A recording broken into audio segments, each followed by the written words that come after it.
This cake is so yummy and delicious. Please tell me from where you got this. Did you like it? Thank you. I have made it with the help of my appa. Oh wow! Let's make a similar cake tomorrow and eat it together. How did you make the cake yesterday? I prepared the batter and then my appa baked it. But how did you make the batter? Okay, let me think. Now I remember the ingredients.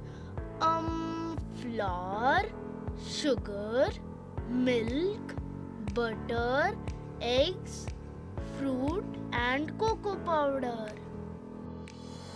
Oh, I forgot. We also added baking powder. Thank God I remember it.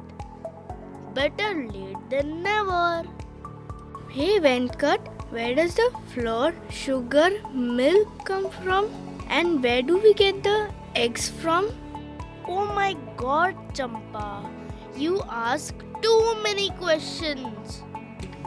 I love asking questions. Well, I do not know the answers to your questions, but my appa definitely knows.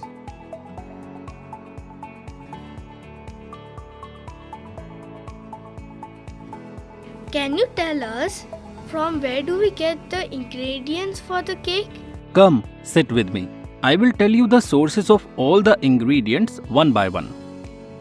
With food in my plate, when a bite I take, think of fields and the scorching sunlight, where farmers toil day and night.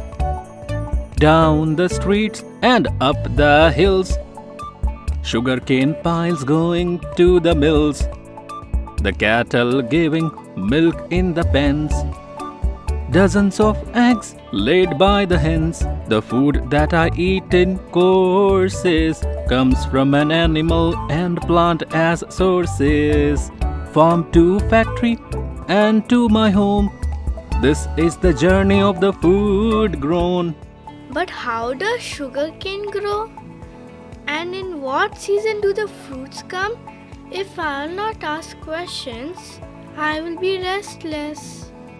You want to know too much too soon. I have already shared a lot of information with you. Friends, it's your turn now. Match the given food item with its main source.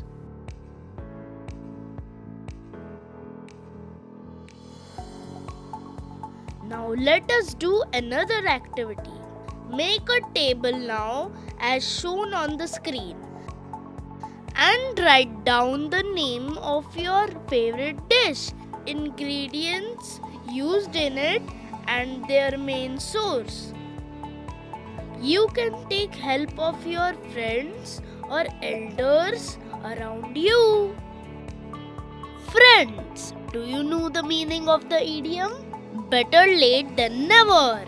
Can you try for some more? Now, try and find out the meanings of the following idioms and note down in your copy.